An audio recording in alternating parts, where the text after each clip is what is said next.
Matapos maitaboy ng hero party ang Demon Lord, nagawa nilang masil ito. Ngunit kahit na ito ay isang napakalaking tagumpay, alam nilang hanggat hindi nila ito ganap na matatalo, ang mundo ay patuloy na nasa panganib ng pagkawasak. Lahat sila ay nakakaramdam ng bigat ng konsensya dahil hindi nila natapos ang kanilang misyon.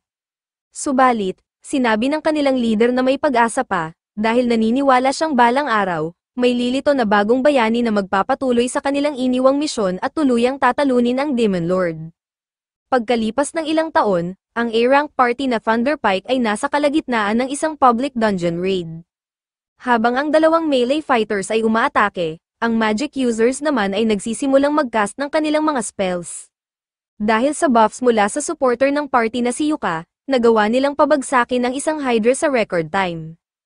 Individual, malalakas na ang mga miyembro ng Thunderpike, ngunit kapag nagtutulungan sila, halos wala nang makakatalo sa kanila. Ito ang dahilan kung bakit marami silang tagahanga. Bagamat mukhang perpektong team ang Thunderpike sa panlabas, hindi talaga sila magkasundo gaya ng iniisip ng karamihan. Sa katunayan, pagkatapos ng kanilang stream, inihayag ng Red Mage na si Yuka na magkukwit na siya sa Thunderpike, epektibo kaagad. Ang leader ng party na si Simone ay nagtanong kung bakit nais niyang umalis. Ipinaliwanag ni Yuka na hindi siya nakakatanggap ng patas na bahagi ng kanilang reward money. Napakaliit ng nakuha niyang pera ngayon kaya baka kailanganin pa niyang umutang sa payday loans, na isang sitwasyon na ayaw niyang maranasan. Sinubukan ni Simone na bigyang katwiran ang mababang sahod ni Yuka, sinasabing hindi naman daw siya masyadong nakakatulong sa party. Sumingit naman si Barry at sinabi na hindi naman talaga lumalaban si Yuka. Ang ginagawa lang daw niya ay sirain ang durability ng kanilang mga items gamit ang kanyang mga walang kwentang enchantments. Hindi makapaniwala si Yuka na tinawag ni Barry na walang silbi ang kanyang enchantments, ngunit hindi lang si Barry ang nag-iisip ng ganito. Ang tanging miyembrong naniniwalang kapaki-pakinabang si Yuka ay si Jamie, pero iyon ay dahil magaling siya sa pag-setup ng kanilang streams.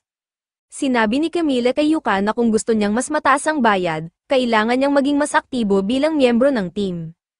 Ngunit hindi sang-ayon si Yuka sa sinabi nito dahil, ayon sa kanya, wala siyang karapatang magkomento bilang healer lang ito, at si Yuka ang laging nagpoprotekta sa kanya tuwing may laban. Ang hindi pagpapahalaga ng team sa kanyang trabaho ang pangunahing dahilan kung bakit gusto niyang umalis. Gayunpaman, tinanong siya ni Simone kung sigurado ba siyang kaya niyang mabuhay ng mag-isa kung aalis siya. Sinabi niya na ang tanging dahilan kung bakit nasa B-rank si Yuka ay dahil magkaibigan sila mula pagkabata, at tinulungan niya itong makapasok sa Thunderpike. Dagdag pa niya, kahit umalis si Yuka, magiging maayos lang ang grupo kahit wala siya. Dahil malinaw na hindi pinapahalagahan ng Thunderpike ang ambag ni Yuka sa grupo, desidido na siyang umalis. Nasayang niya ang 5 taon ng kanyang buhay sa pagsuporta sa team na ito, at bagamat hindi aabot sa ganitong tagumpay ang grupo kung wala ang tulong niya, lahat sila ay naniniwala pa rin na wala siyang silbi. Kaya naman, hindi nila siya mamimiss kahit umalis siya. Ngayon, opisyal nang umalis si Yuka sa Thunderpike. Dumiretso siya sa guild receptionist upang magtanong kung may available na trabaho. Nagulat ang receptionist na isang sikat na adventurer tulad niya ay naghahanap ng gig, kaya tinanong niya kung may nangyari sa Thunderpike.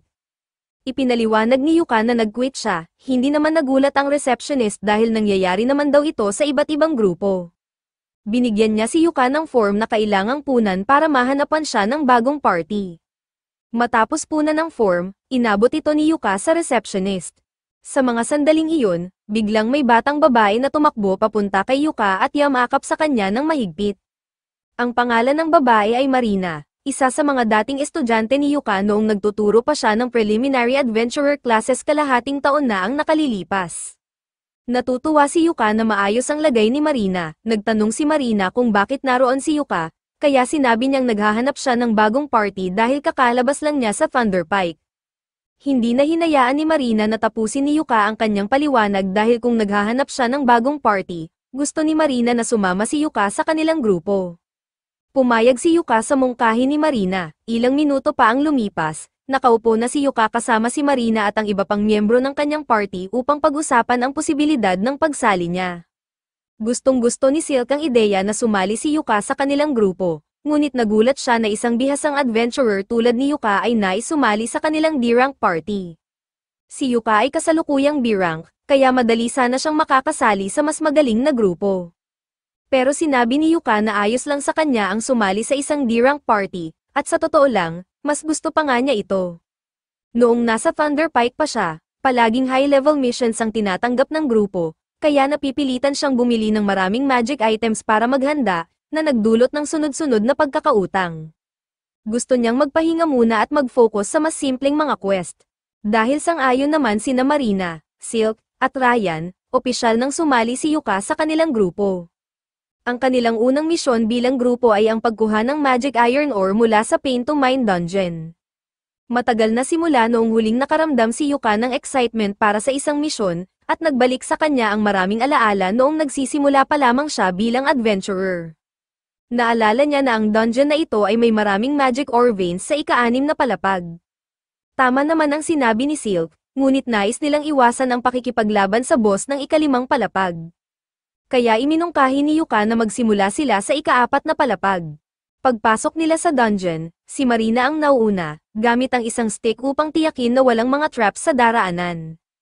Napakasaya ni Yuka dahil ginagawa ito ni Marina ng eksakto tulad ng itinuro niya noon. Pero sinabi ni Yuka na siya na ang mauuna dahil mayroon siyang mas epektibong paraan. Hindi maintindihan ni Marina kung ano ang ibig sabihin ni Yuka, lalo na't wala naman silang scout o thief sa grupo para maghanap ng traps. Ngunit kahit totoo ito, may dalang magic item si Yuka na magagamit sa ganitong sitwasyon. Ito ay isang detection lamp, at dahil sa isang espesyal na klase ng langis, naiilawan nito ang mga traps upang makita nila ang mga ito na parang may scout na kasama. Napakakapaki-pakinabang ng lamp na ito, at pinahanga nito ang buong grupo. Tinanong ni Silk kung ayos lang bang gamitin ni Yuka ang kanyang detection lamp, dahil ang espesyal na langis na ginagamit dito ay mukhang mahal. Sumang-ayon si Yuka na normal na mahal ito, pero ipinaliwanag niya na siya mismo ang gumawa ng langis gamit ang kanyang alchemy, kaya halos wala itong gastos sa kanya. Nagpatuloy ang grupo sa paglalakad sa pasilyo ng dungeon, maingat na iniiwasan ang mga traps, hanggang sa biglang tumigil si Yuka. Nararamdaman niyang may kakaibang bagay sa unahan, kaya binalaan niya ang lahat at sinabing maghanda para sa isang laban. Pagpasok nila, hinarap sila ng isang grupo ng Buggles. Si Silk ang unang umatake at napatumba ang isa sa mga kalaban, habang tumakbo naman si Marina upang sugurin ang natitira gamit ang kanyang hammer. Habang lumalaban si Marina, nagcast si Yuka ng magkakapatong na physical enchantment sa kanya para mas mapahusay ang kanyang laban. Kasabay nito, nagcast din siya ng debuff sa mga Buggles upang guluhin ang kanilang galaw. Habang disoriented ang mga kalaban, sinunggaban ni Marina ang pagkakataon at sa isang mabilis na galaw, naputol niya sa kalahati ang 2 pang Buggles, na ikinagulat niya mismo. Tinanong niya si Yuka kung ang kakaibang pakiramdam habang lumalaban ay dahil sa kanyang magic, at kinumpirma ito ni Yuka. Sinabi niyang nagcast siya ng 3 klase ng enchantment kay Marina upang tulungan siya sa laban. Hindi makapaniwala si Rain na nagawa ni Yuka ang 3 enchantments ng sabay-sabay, at lalo na nang walang kahit anong incantation. Pero para kay Yuka, hindi iyon ganoon kahanga-hanga, kaya sinabihan niya silang magpatuloy na lang. Habang naglalakad sila sa mine, tinanong ni Yuka ang mga babae tungkol sa karaniwang routine nila sa pag-explore ng dungeon. Proud na ipinaliwanag ni Marina na palagi silang nagpapahinga pagkatapos ng bawat palapag at sinusuri ang kanilang kagamitan, tulad ng itinuro ni Yuka noon. Dahil dito, iminungkahi ni Yuka na magpahinga muna sila bago magpatuloy. Pagkatapos ng kanilang break, sinuri ng grupo ang kanilang mga kagamitan, at dahil maayos naman ang lahat, nagpatuloy sila papunta sa susunod na palapag. Sa ikalawang palapag ng dungeon, bigla silang inambush ng isang grupo ng undead miners. Ang tanging paraan para talunin sila ay ang paggamit ng holy magic ni Rain, kaya kinailangan ng lahat na protektahan siya habang nagcha-chant siya ng spell. Si Marina at Silk ang unang pumwesto para sa depensa, pero sinabi ni Yuka na siya na ang bahala. Nagcast siya ng Blessing of Light sa lahat, at bagamat hindi nito tuluyang natatalo ang undead miners, napigilan nitong makalapit ang mga ito, isang napakahusay na defensive measure. Sa wakas, natapos ni Rain ang kanyang Holy Light spell at ginamit ito upang burahin ang mga undead miners. Nang maging ligtas na sila, pinuri ni Marina si Rain sa mahusay nitong trabaho. Pinasalamatan din siya ni Yuka, dahil kakaunti lang ang mga taong kayang gumamit ng light magic sa ganitong antas. Gayunpaman, sinabi niyang malamang ay naubos ang maraming mana ni Rain, kaya nag-cast siya ng refresh mana upang maibalik ito. Hindi makapaniwala si Rain na kaya ni Yuka ang skill na ito, dahil napakabihira nito. Ang refresh mana ay ganap na nagbabalik ng mana ng sino mang gagamitan nito, at ang pagkakaroon ng skill na ito ay sapat na upang gawing napakahalaga si Yuka sa anumang party. Pero para kay Yuka, tila owa lang si Rain, dahil natutunan niya ang refresh mana para lang punuan ang kakulangan ng isang obscure job tulad ng pagiging red mage. Habang naglalakad muli ang grupo, nagsimulang magbuhos ng likido si Yuka sa lupa. Tinanong siya ni Silk kung ano ang ginagawa niya, kaya ipinaliwanag ni Yuka na binubuhusan niya ng holy water ang kanilang mga bakas upang pigilan ang mga undead monsters sa pagsunod sa kanila. Nababahala si Silk at nagtanong kung hindi ba sayang gamitin ang holy water dahil mahal ito. Ngunit sinigurado ni Yuka na ayos lang, dahil siya mismo ang gumagawa ng holy water. Nagulat ang buong grupo na kaya ni Yuka gumawa ng holy water kahit hindi siya isang priest. Ipinaliwanag niya na mayroon siyang espesyal na paraan, pinupurify niya ang mga abo ng undead na nadefeat nila. Nagawang gawing holy water ni Yuka ang mga abong nakuha niya mula sa undead miners, at higit pa itong sapat para sa dami ng holy water na ginagamit niya. Pagdating nila sa ikatlong palapag ng dungeon, iminungkahi ni Yuka na magpahinga muna sila muli dahil magsisimula na silang magmina mula sa puntong iyon. Dahil matagal na rin mula nang huling beses silang kumain, inilabas ni Yuka ang kanyang mga cooking utensils mula sa kanyang magic bag at sinabing siya ang magluluto ng kanilang pagkain. Bagamat hindi naman bihira ang magic bags, ito ang unang beses ni Rain na makakita nito ng personal, kaya't sobrang excited siya. Nagluto si Yuka ng sausage at itlog sa kawali, at habang ito ay niluluto, inilabas niya ang isang espesyal na kaldero. Pinanood ng mga babae habang tinapak ni Yuka ang gilid ng kaldero, at biglang napuno ito ng sabaw. Ipinaliwanag ni Yuka na ang kaldero ay isang bihirang artifact na natagpuan niya sa isang royal palace ruin. Ang kaldero ay otomatikong napupuno ng random na sabaw tuwing gagamitin ito, kaya't napakahalaga nitong dalhin sa mga ganitong misyon. Lubos na nagpapasalamat ang mga babae kay Yuka dahil ito ang unang pagkakataon na nakatikim sila ng masarap na pagkain habang nasa gitna ng isang dungeon mission. Ngunit nang tingnan ni Silk ng mas mabuti ang pagkain, napansin niyang may mana na nagmumula rito. Tinanong niya si Yuka tungkol dito, ngunit sinabi lang ni Yuka na wala namang espesyal sa pagkain dahil inihanda lang niya ito ng may pagmamahal. Gayunpaman, posibleng hindi sinasadyang ma-enchant ng kanyang alchemy skills ang pagkain, pero hindi naman daw ito magiging problema. Sa wakas, nakarating sila sa ikaapat na palapag ng dungeon, kung saan hinarap nila ang isang rock lizard.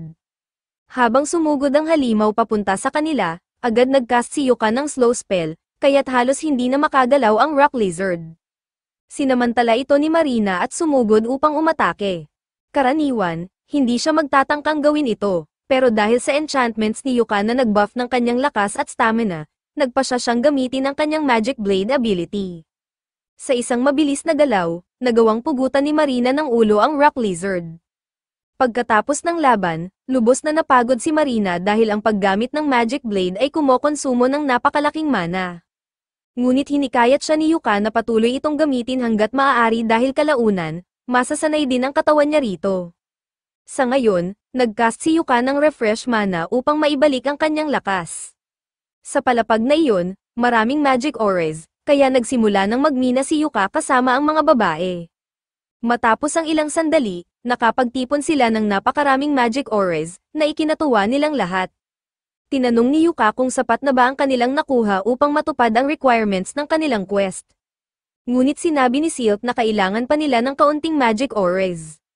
Sa kasamaang palad, wala ng magic auras sa palapag na iyon, kaya ang tanging opsyon nila ngayon ay talunin ang 5th floor boss at bumaba sa 6th floor para makuha ang natitirang auras.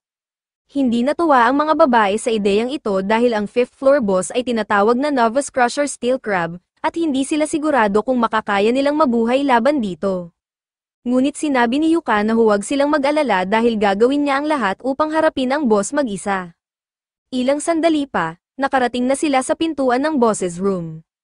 Bago sila pumasok, inilabas ni Yuka ang isang camera artifact. Nakilala ni Rain ang artifact na iyon at tinanong si Yuka kung plano ba niyang i-livestream ang laban. Ngunit ipinaliwanag ni Yuka na i-record lang niya ang laban para mapag-aralan niya ang mga pagkakamali niya pagkatapos. Dahil magre-record na rin siya, iminungkahi ni Marina na gawing livestream ito dahil sa tingin niya, magiging mas masaya iyon. Pumayag si Yuka, ngunit habang inaayos ang setup, napagtanto niyang hindi niya alam ang pangalan ng kanilang party. Tinanong niya ang grupo, ngunit sinabi ni Silk na wala pa silang naisip na pangalan, at hindi pa nga sila opisyal na rehistrado. Dahil dito, tinanong ni Yuka kung may magandang ideya sila para sa pangalan ng team. Saglit na nag-isip si Marina at iminungkahi ang pangalang Clover, partikular na ang four-leaf clover, upang kumatawan sa kanilang 4 na miyembro. Gustong-gusto ng lahat ang pangalan, kaya mula ngayon, tatawagin na silang Clover. Napagtanto ni Yuka na ito ang magiging unang livestream ng kanilang party, at medyo masama ang loob niya kung siya lang ang makakakuha ng spotlight. Kaya tinanong niya ang iba kung gusto nilang tumulong sa laban, ngunit sinabi nilang okay lang na siya na ang bahala. Dahil dito, desidido si Yuka na ibigay ang lahat, nagcast siya ng Great Blink Shadow at Protector Shield buff sa sarili niya bago pumasok sa boss room. Pag-icing ng Steel Crab, agad itong umatake kay Yuka, ngunit dahil sa kanyang speed buffs, mabilis niyang naiwasan ang mga atake.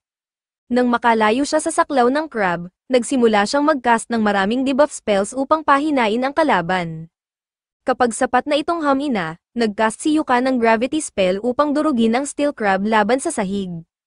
Sa 1 minuto lang, natalo na niya ang boss, labis na nasiyahan si Yuka sa kanyang performance. Matapos ang laban, tinapos ni Yuka ang livestream. Agad na tumakbo si Marina at niyakap siya ng mahigpit, labis na humanga sa kanyang ginawa. Ngunit masyado siyang madiin sa pagyakap, kaya nagbiro ang iba na tigilan na ito bago pa mapunta si Yuka sa wheelchair. Matapos tiyaking ayos ang kanyang likod, sinabi ni Yuka sa lahat na dapat nilang dalhin ang katawan ng Steel Crab pabalik sa guild upang maibenta ang mga parte nito. Inilagay niya ang buong katawan ng halimaw sa kanyang magic bag, na malaking tulong dahil hindi nila ito kayang dalhin ng mag-isa. Sa ngayon, hindi matatawaran ang kontribusyon ni Yuka sa kanilang party. Ngunit sinabi ni Silk na hindi tama na patuloy silang umaasa kay Yuka ng ganito, kaya iminungkahi ni Yuka na sa susunod na boss battle, lahat sila ay sasali upang magkaroon sila ng karanasan. Gustong-gusto ng mga babae ang ideyang ito, ngunit sa ngayon, kailangan pa nilang buksan ang treasure chest na nakuha nila mula sa floor boss. Pagbukas nila, nakita nila ang napakaraming magic ores, kaya mukhang hindi na nila kailangang magmina pa. Sa buong mundo, napakapopular ng dungeon streams, dahil maganda itong publicity. Malalaking kumpanya ang madalas magbigay ng sponsorship deal sa mga sikat na streamer, at sa kasalukuyan, nasa kasagsagan ng kasikatan si Yuka. Ang video kung saan tinalo niya ang Steel Crab gamit lang ang status effect spells ay nag-viral. Samantala, pabalik na sina Yuka at ang kanyang grupo sakay ng karwahe. Tinanong ni Yuka ang grupo kung ano ang masasabi nila tungkol sa kanilang unang misyon na magkasama. Sobrang natuwa ang mga babae dahil marami silang natutunang magagandang bagay mula kay Yuka. Para sa kanila, ito na ang pinakamagandang misyon na nagawa nila. Sa katunayan, pinag-iisipan nilang gawing opisyal na leader si Yuka ng kanilang party dahil siya ang may pinakamalawak na karanasan, at lahat sila ay nagtitiwala sa kanya dahil naging guro nila siya noon. Bagamat nagdadalawang isip si Yuka na tanggapin ang papel na leader dahil hindi niya intensyong kunin ang liderato mula kay Marina, sa huli, pumayag din siya. Ginawa niya ito para masiguro ang kaligtasan nila sa mga darating na laban. Habang nagdiriwang si Yuka at ang kanyang grupo sa kanilang unang tagumpay, ang Thunderpike naman ay nakakaranas ng matinding pagkatalo. Nag-hire si Simone ng bagong miyembro, si Cork, para palitan si Yuka, ngunit hindi pa rin niya nauunawaan kung gaano kalaki ang naging ambag ni Yuka sa grupo. Dahil dito, naipasok niya ang grupo sa Wolf Territory, umaasa na magiging maayos ang lahat. Karaniwan, si Yuka ang nagkakast ng weakening spell sa mga wolves, ngunit dahil wala na siya, masyadong malakas ang mga wolves para sa grupo. Bilang resulta, si Jamie ay sinugod at kinagat, at ang kanyang tiyan ay napuno ng sugat. Nakita ni Simone na nasa panganib si Jamie, kaya't nagmadali siyang iligtas ito sa pamamagitan ng pagputol ng ulo ng wolf. Bagamat ligtas na si Jamie, mamamatay siya kung hindi siya agad matutulungan. Sinubukan ni Simone na ipagbilin kay Camilla na mag-cast ng healing spell, ngunit sinabi ni Camilla na ubos na ang kanyang mana. Naghanap si Simone ng healing potion, at si Cork lamang ang meron nito. Ngunit sinabi ni Cork na ayaw niyang ibigay ito dahil sinabi ni Simone noon na ang bawat miyembro ay dapat bumili ng sarili nilang kagamitan.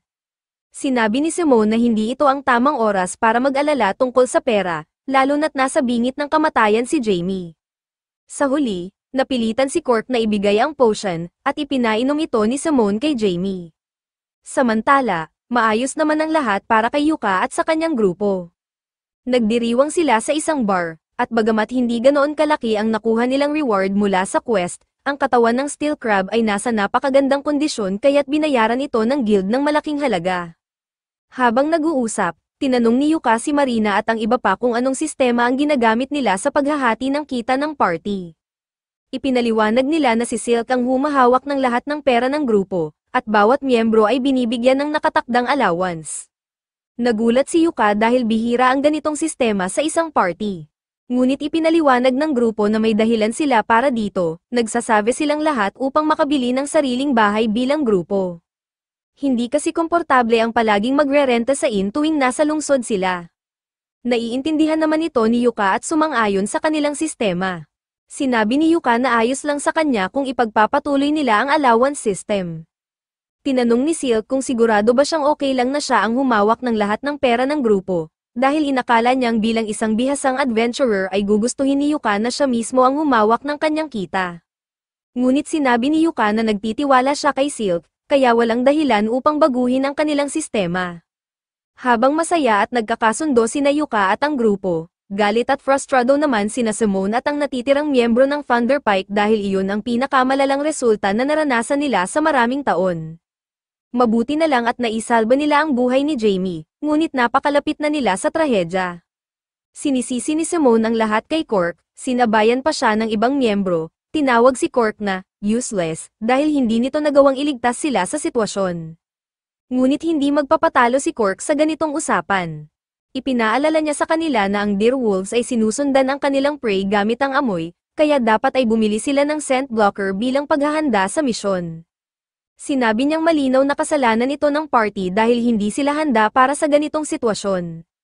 Pilit naman itong ibinalik ni Simone kay Cork, sinasabing kung alam ni Cork ang tungkol sa scent blockers, dapat daw ay sinabi niya ito sa lahat. Dagdag pa, ang halos pagkamatay ni Jamie ay kasalanan ni Cork dahil hindi siya bumili ng scent blockers para sa buong grupo. Ang gaslighting ni Simone ay matindi, pero hindi ito sapat upang malinlang si Cork. Napagtanto niyang ayaw niyang manatili sa isang grupo na hindi marunong umako ng kanilang mga pagkakamali, kaya nag-quit siya sa Thunder Pike sa mismong sandaling iyon. Narinig ito ni Yuka at hindi makapaniwala na hindi pa rin natututo ang Thunder Pike mula sa kanilang mga pagkakamali. Ngunit naisip niyang hindi na ito problema niya, bumalik siya sa grupo at nakinig kay Marina, na nagpaplano kung ano ang gagawin nila kinabukasan. Naalala naman ni Silk ang sinabi ni Yuka noon na mahalaga ang magpahinga ng isang araw pagkatapos ng bawat misyon. Kaya iminungkahi niyang magpahinga muna sila, at pumayag naman ang lahat. Dahil may libreng araw si Yuka, nagpasya siyang mag-shopping. Kailangan niyang mag-stock ng potions at scrolls, at kailangan din niyang gawing holy water ang mga abong nakuha niya mula sa mga undead, upang mapunan ang kanyang inventaryo. Alam niyang magiging abala siya sa mga susunod na oras, kaya iminungkahi niyang magkita-kita sila sa parehong lugar pagkatapos ng kanilang break. Biglang napansin ni Marina na ipinapakita ang mga dungeon stream highlights sa araw na iyon, at ang laban ni Yuka laban sa Steel Crab ang namunguna. Gulat na gulat si Yuka dahil kaka-upload niya lang ng video ilang oras pa lang ang nakalipas, pero mayroon na itong mahigit 5,000 views, at patuloy pa itong tumataas.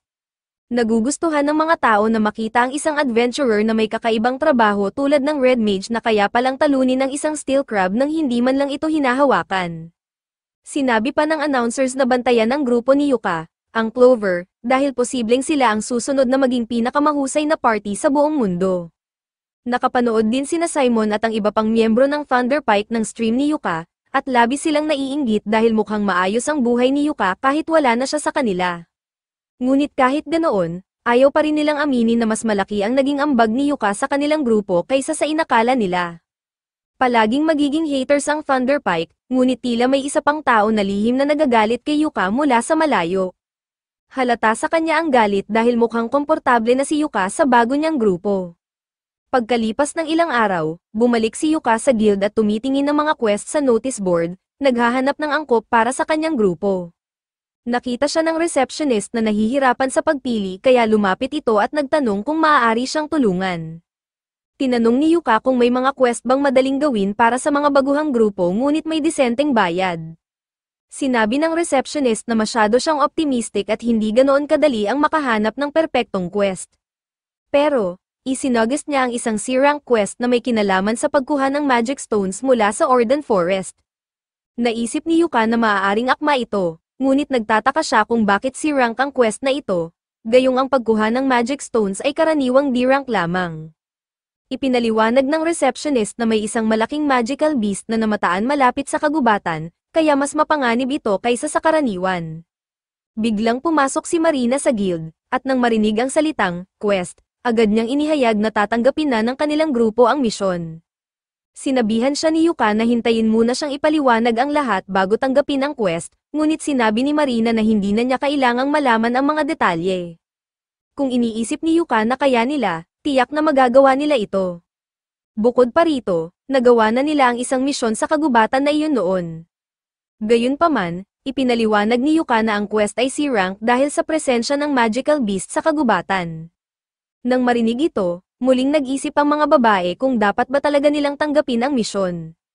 Sa huli, nagpasya silang ituloy ito dahil naniniwala silang magiging maayos ang lahat basta kasama nila si Yuka. Sinabi ni Yuka sa lahat na ihanda na ang kanilang mga gamit at magkita-kita sila sa harap ng stagecoach pagkalipas ng 1 oras upang magtungo sa kagubatan.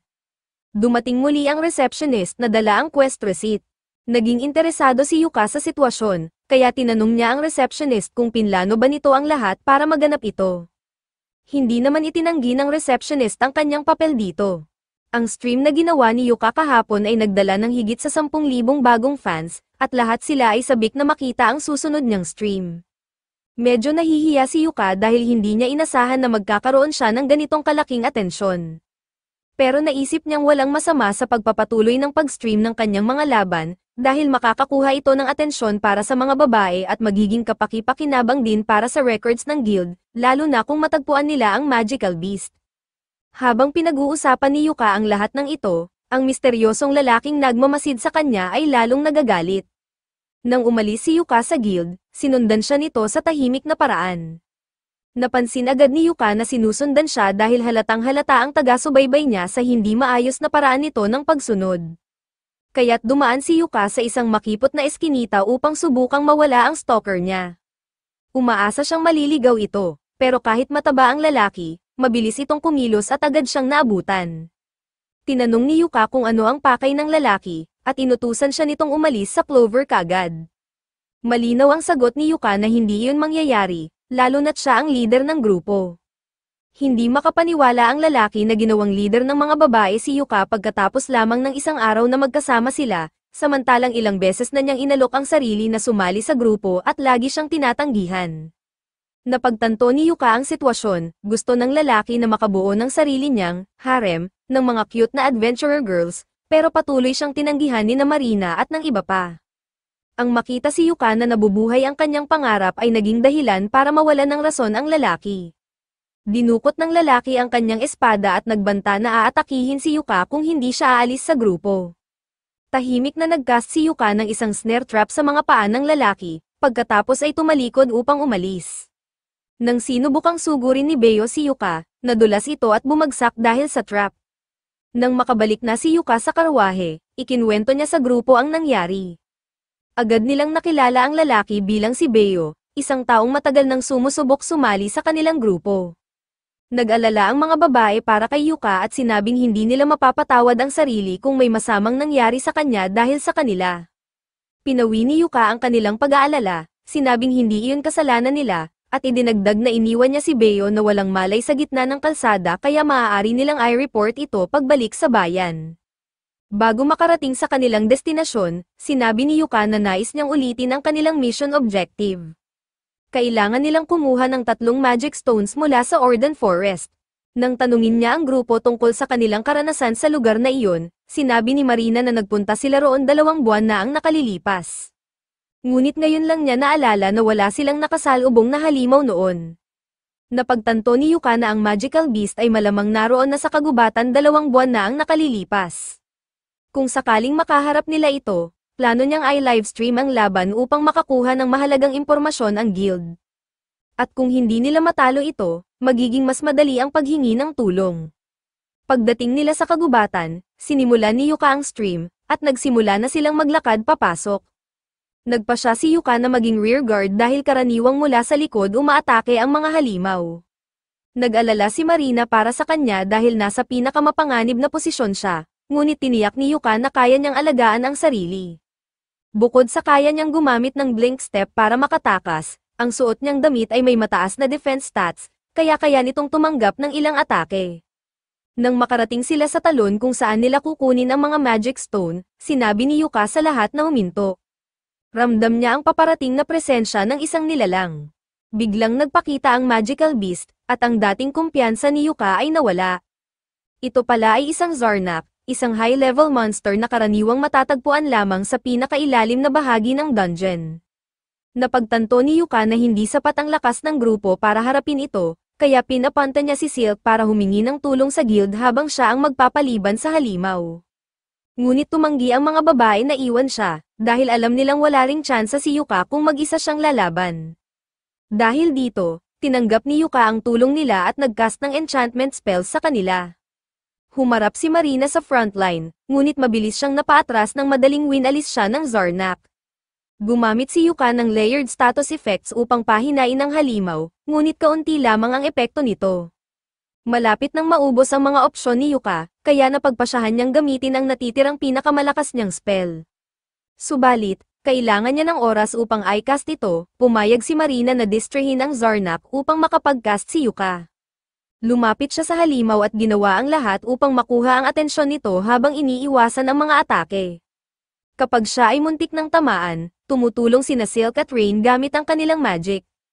Salamat sa kanilang pinagsamang pagsisikap, nagkaroon si Yuka ng sapat na oras upang matapos ang pag-cast ng level 5 spell, ang napakalakas at mapanirang prismatic missile. Nang matapos niya ito, agad niyang pinaputok ito diretso sa mukha ng halimaw. Sa unang tingin, mukhang hindi ito masyadong nakaapekto, ngunit maya-maya pa, nagsimulang umubo ng dugo ang halimaw, malubha na pala itong nasugatan. Nag-cast naman si Rain ng isang grade 5 Thunderbolt spell upang makuryente ang halimaw. Habang ito'y paralisado, inutusan ni Yuka si Marina na putulin ang ulo nito. Agad na sumugod si Marina, inactivate ang kanyang magic sword, at habang nakabuff siya ni Yuka gamit ang isang critical attack spell, nagawa niyang maputol ang ulo ng halimaw sa isang mabilis na pag-atake. Nang matapos ang laban, bumagsak si Yuka sa kanyang mga tuhod, puno ng ginhawa at hindi makapaniwala na nagawa nilang talunin ang halimaw nang walang nasawi sa kanilang grupo. Sa bayan naman, ang mga manunood ng stream ay labis ding namangha, lalo na sa spell na ginamit ni Yuka, dahil wala pang nakakakita ng ganoong klaseng spell noon. Ngunit, laging may isang hater sa crowd, balik sa kagubatan, medyo nahihilo si Yuka dahil sa sobrang mana na ginamit niya sa laban. Pero, sa pangkalahatan, nasa mabuti siyang kondisyon. Masaya siya na naging maayos ang lahat, ngunit inamin niyang sobrang delikado ng laban na iyon para sa isang grupo ng baguhan tulad nila. Ang tanging dahilan kung bakit sila nakaligtas ay dahil sa swerte. Sinabi ni Yuka sa mga babae na papagalitan niya sila mamaya dahil sa kanilang pabigla-biglang kilos, ngunit sinabi ng mga babae na si Yuka rin ay pabigla-bigla dahil sinugod niya ang laban ng mag-isa, handang isakripisyo ang sarili. Para sa kanila, hindi iyon katanggap-tanggap, hindi maitanggi ni Yuka ang sinabi nila, kaya't napagkasundoan nilang pag-usapan ang lahat ng hinaing nila mamaya. Sa ngayon, iminungkahi niyang maglinis muna sila dahil puno sila ng pawis at dugo ng Zarnak.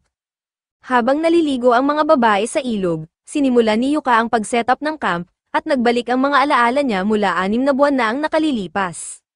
Noong panahong iyon, siya ang nagtuturo sa grupo ni Marina, at namangha siya sa bilis ng kanilang pag-a-adjust bilang adventurers. Ngunit, napansin din niya ang ilang aspeto na kailangang pagbutihin, medyo clumsy si Marina, sobrang maingat si Silk, at napaka-timid ni Rain.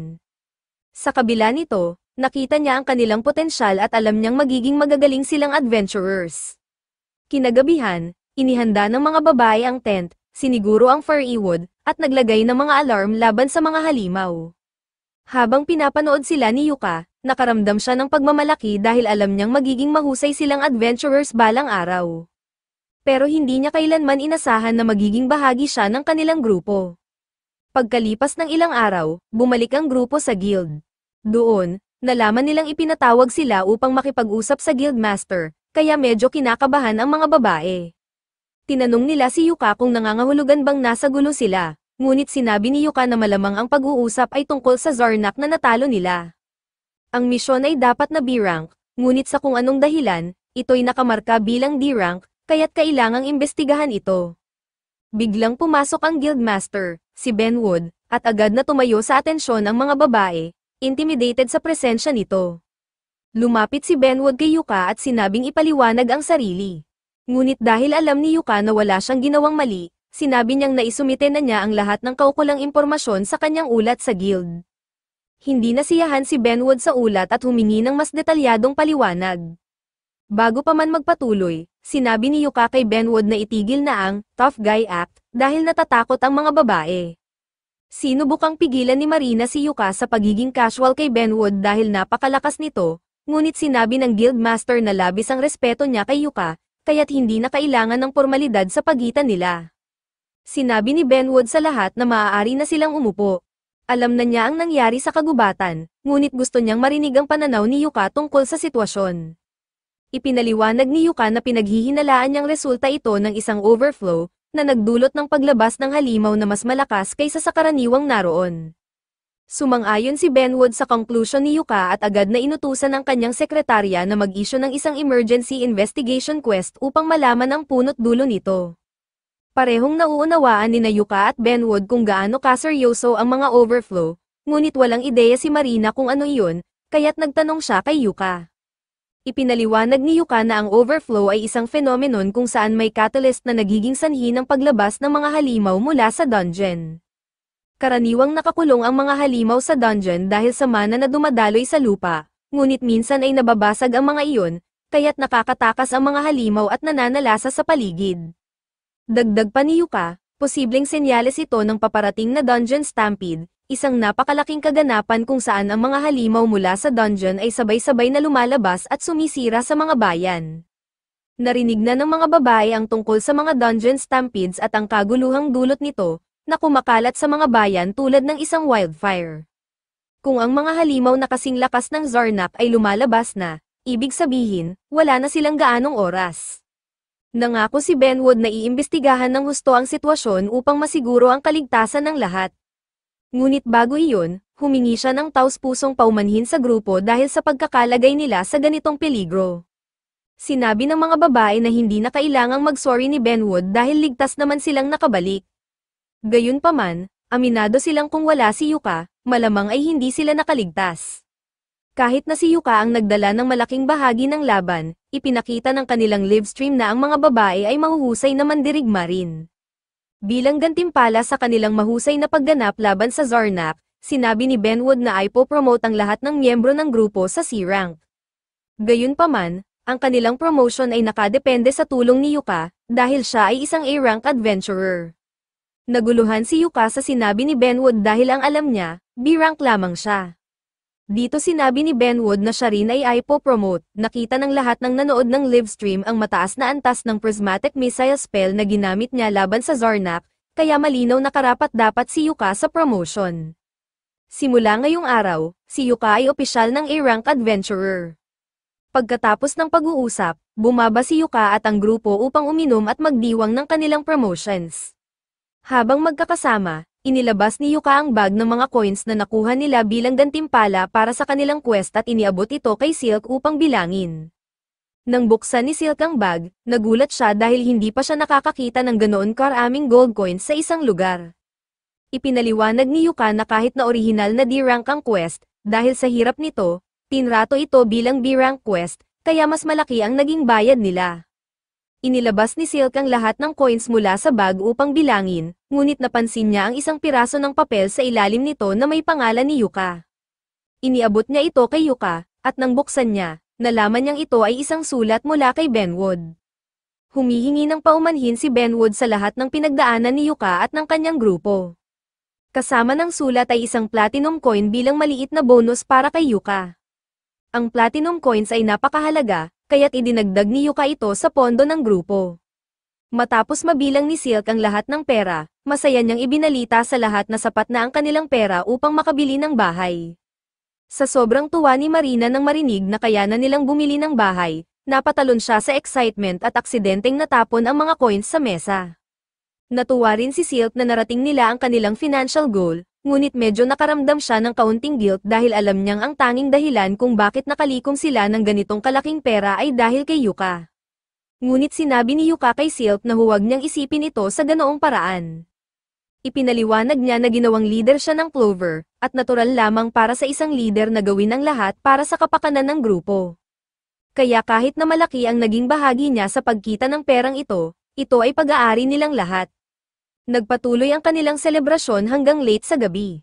Sa isang punto, tinanong ni Rain si Yuka kung may pangarap ba siyang gustong matupad. Nagulat si Yuka sa tanong, kaya't nagtanong siya kung may dahilan bakit iyon ang naitanong ni Rain. Ipinaliwanag ni Rain na ngayon na naabot na nila ang layunin nilang makabili ng bahay, gusto niyang malaman kung ano ang pangarap ni Yuka upang matulungan nila itong matupad. Dahil dito, sinabi ni Yuka na ang kanyang pangarap ay makapasok at maabot ang pinakalalim na bahagi ng Achromatic Darkness Dungeon. Nang marinig ito ng mga babae, halos masamid sila at napluwa ang kanilang inumin sa gulat. Ang dungeon na iyon ay literal na pinakamapanganib sa lahat. Taglay nito ang isang artifact na tinatawag na Abyss Gate, na isang direktang daan patungo sa Underworld. Ipinaliwanag ni Yuka na ang Abyss Gate ang dahilan kung bakit gusto niyang sakupin ang Achromatic Darkness. Tinanong ni Rain kung balak ba niyang dumaan sa Abyss Gate kung makarating siya roon. Ngunit ipinaliwanag ni Yuka na hindi niya balak dumaan dito. Nais lang niyang makita kung ano ang Edge of the World. Ang tiyuhin niya ay minsang sinubukang pasukin ang dungeon at maabot ang Abyss Gate, ngunit hindi ito nagtagumpay. Lumaki si Yuka na naririnig ang kwento ng kanyang tiyuhin kaya naisip niyang gusto rin niyang subukan ito balang araw, kahit alam niyang malabo itong mangyari. Nagustuhan ni Marina ang pangarap ni Yuka, kaya iminungkahi niya na dapat nilang gawing layunin ng buong grupo ang pagpasok sa Achromatic Darkness upang tulungan si Yuka sa kanyang pangarap. Sinabi ni Yuka na hindi ito ganoon kasimple dahil napakadelikado ng dungeon na iyon. Kailangan ng pahintulot mula sa gobyerno upang makapasok, at kailangang A-rank party ang grupo para makakuha ng approval. Kahit na ganoon, gusto pa rin ni Rain na gawing layunin ng grupo ang pangarap ni Yuka. Sinabi niyang gusto niyang maging susunod na goal ng kanilang grupo iyon. Sumang-ayon ang lahat at nangakong magtatrabaho ng husto upang matupad ang pangarap ni Yuka. Ngunit alam nilang hindi ito mangyayari sa malapit na hinaharap. Sa bawat araw na lumilipas, patuloy na tumataas ang kasikatan ng Clover Streams.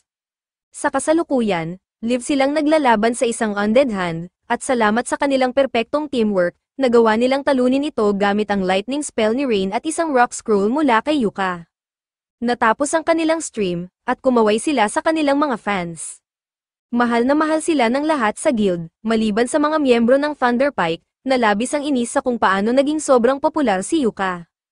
Iniisip ni Barry na mukhang kahanga-hanga lang si Yuka dahil nasa isang team siya ng mga baguhan.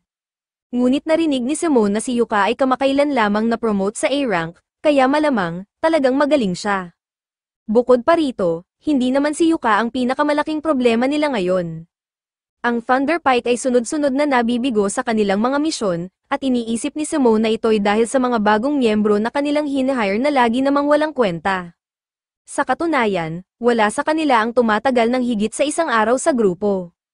Pero, hindi naman siguro dahil may problema sa kanilang team, di ba? Habang pinag-uusapan ng kanilang team, tinanong ni Simone kung nasaan si Jamie. Ipinaliwanag ni Camila na si Jamie ay hindi sumama dahil wala itong gana uminom. Naiinis si Simone dahil simula noong misyon kung saan muntik nang mamatay si Jamie sa pag-atake ng lobo, palagi na nitong pinapabagal ang grupo. Samantala, si Jamie ay nakakulong sa kanyang kwarto, paulit-ulit na pinapanood ang mga livestream ni Yuka sa loob ng maraming oras. Unti-unti nang na-realize ng mga miyembro ng Thunderpike na mas naging kapaki-pakinabang si Yuka kaysa sa inakala nila. Dahil dito, nag-isip si Simone na ang dahilan ng pag-quit ni Yuka noon ay ang mababang bayad niya, kaya baka pwede nilang itaas ang cut niya. At para mabalanse, pwede nilang bawasan ang bayad ni Jamie dahil hindi naman ito nagagawa ng marami kamakailan. Ilang oras ang lumipas, dumating sina Yuka at ang kanyang grupo sa guild upang iulat ang tagumpay ng kanilang misyon. Ngunit bago pa man sila makapasok, nakita nila si Simone na naghihintay sa harap ng pinto. Ang makita si Simone muli ay nagdulot ng inis kay Yuka, kaya't sinabi niya sa mga babae na pumasok na sa loob nang hindi siya kasama. Pagkatapos, tinanong niya si Simone kung ano ang kailangan nito. Diretsahang sinabi ni Simone na binibigyan niya si Yuka ng karangalan na muling sumali sa Thunderpike.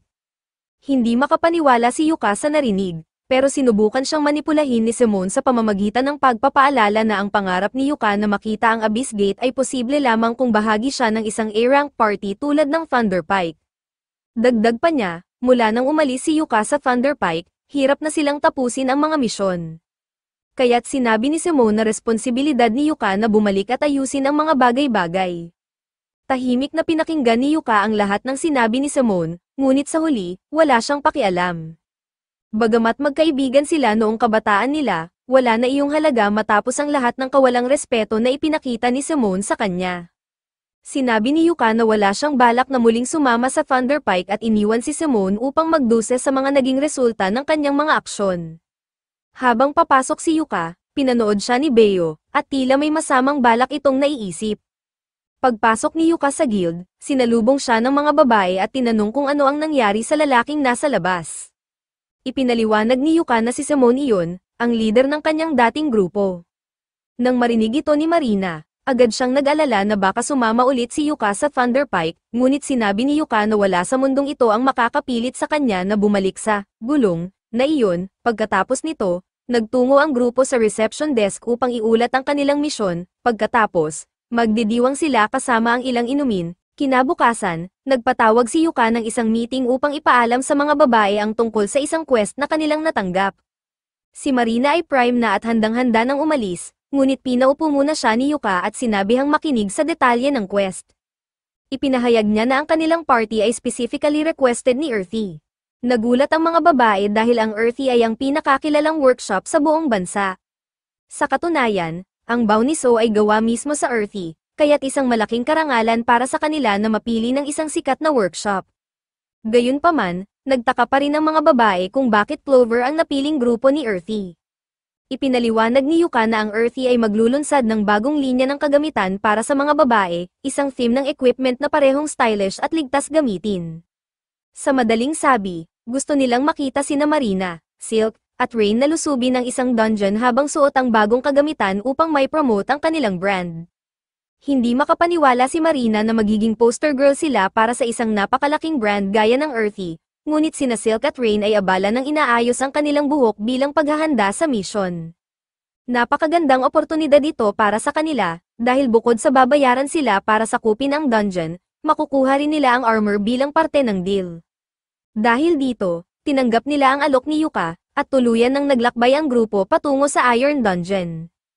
Pagsapit ng araw ng quest, nagtipon si Yuka at ang kanyang grupo sa loob ng dungeon, at suot na ng mga babae ang bagong Earthy gear para sa misyon. Sinabi ni Yuka sa kanila na ang cute nilang tingnan sa kanilang mga bagong kasuotan. Bukod sa pagiging fashionable, napaka-functional rin ng equipment, kaya pakiramdam niya ay bagay na bagay ito sa kanila.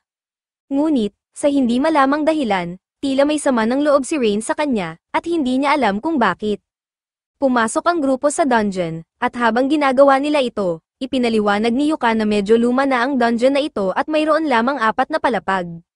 Ngunit sa pinakaibaba, may isang pasukan patungo sa isang separate dungeon, at iyon ang tunay nilang lilinisin. Upang makarating sa main entrance ng pangalawang dungeon, kailangan nilang bumaba sa hagdan. Gayunpaman, napakahaba ng mga hagdang iyon, kaya nagtanong si Marina kung maaari na lang silang gumamit ng rope at bumaba sa gitna upang makatipid ng oras. Sinabi sa kanya ni Yuka na sa normal na sitwasyon, tama siya, at marami nang nagtangkang gawin iyon noon. Pero may distortion field ang dungeon, na pumipigil sa kahit sino na lumihis sa designated path. Binalaan niya ang grupo na huwag mahuli sa loob ng field, ngunit napansin niyang tila hindi pa rin maganda ang pakiramdam ni Rain. Dahil dito, tinanong niya kung may nagawa siyang mali. Hindi sumagot si Rain, ngunit alam ng iba ang dahilan kung bakit siya naiinis. Kaya sinabi nila kay Yuka na mas maigi kung titingnan niyang mabuti ang suot ni Rain. Tinitigan ni Yuka si Rain, pilit na hinahanap kung may kakaiba sa kanyang outfit, at doon niya napansin na binago ni Rain ang kulay ng kanyang ribbon bow mula red patungong blue. Rain ay naiinis dahil hindi niya ito napansin o pinuri. Agad na sinabi ni Yuka na bagay ito sa kanya, at sa wakas, naging mas maaliwalas ang pakiramdam ni Rain. Pagkatapos nito, bumaba sila sa second floor, at sa tulong ng kanyang lantern, nakita agad ni Yuka ang isang trap sa unahan. Sinabi niya sa mga babae na huwag munang lumapit habang inaayos niya ito. Inilabas niya ang isang mahabang stick at ginamit ito upang itap ang trap, na agad nagpa-activate ng 12-12 spears mula sa sahig, dingding, at kisame. Kung hindi niya ito na-trigger ng maaga, malamang ay napahamak sila. Ngunit ngayong na-activate na ito, ligtas na silang makakatawid.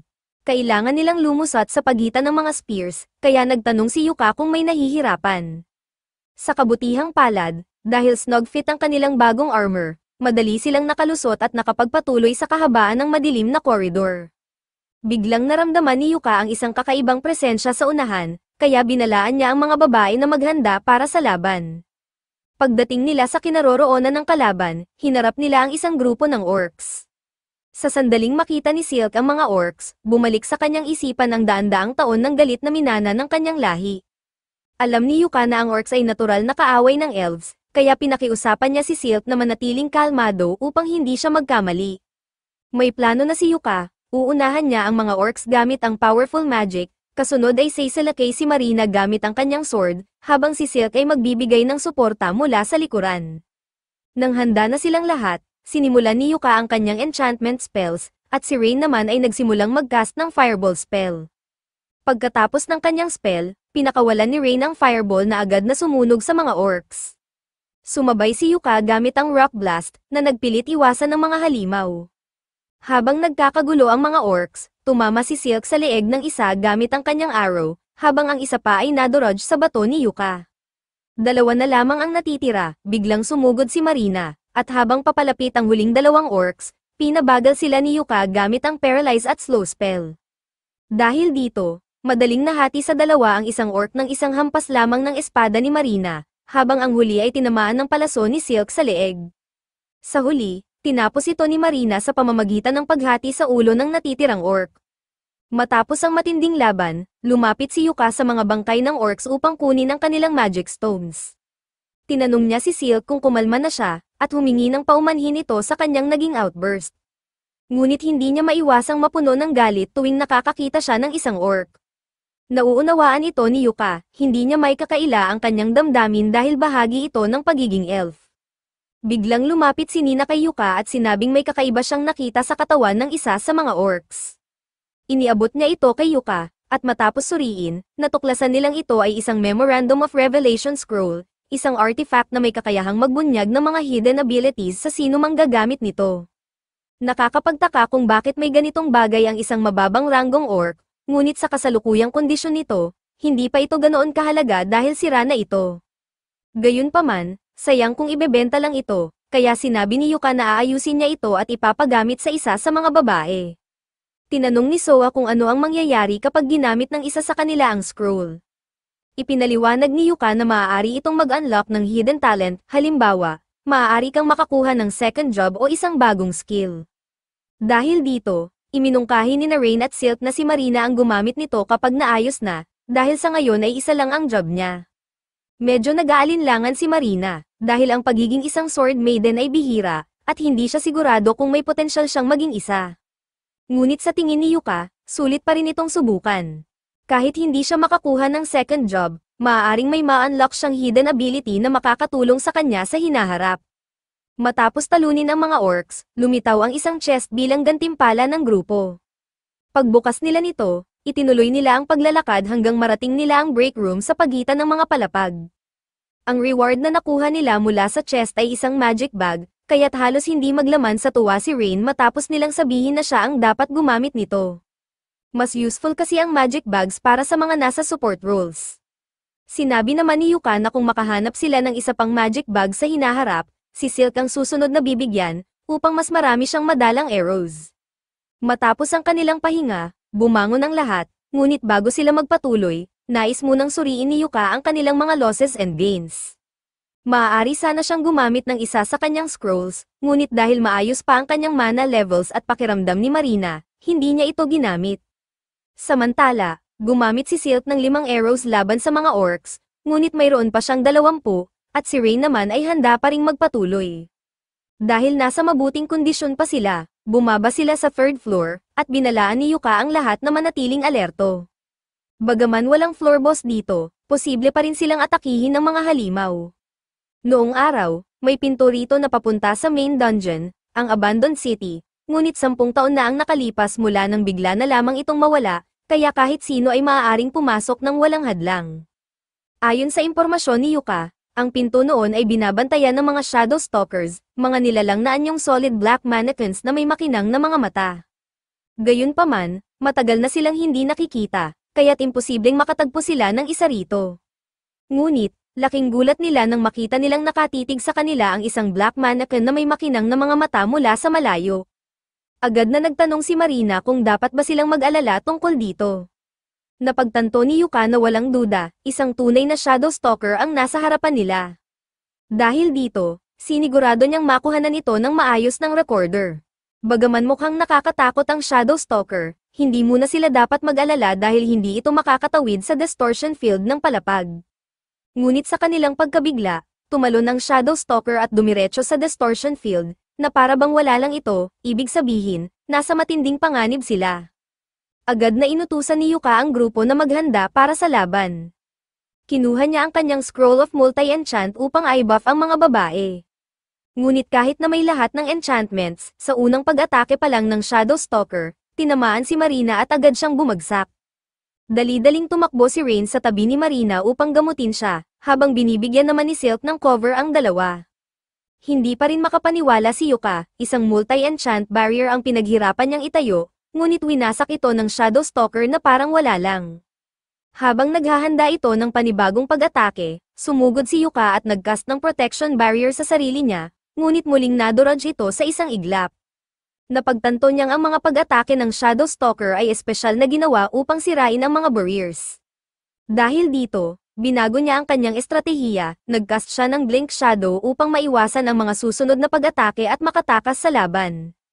Ngunit bago pa niya magamit ang kanyang plan, biglang lumingon ang Shadow Stalker at tinamaan siya ng isang Dark Magic Curse, na agad siyang na-immobilize. Ngayon, wala na siyang kakayahang lumaban, mukhang wala na silang paraan para talunin ito.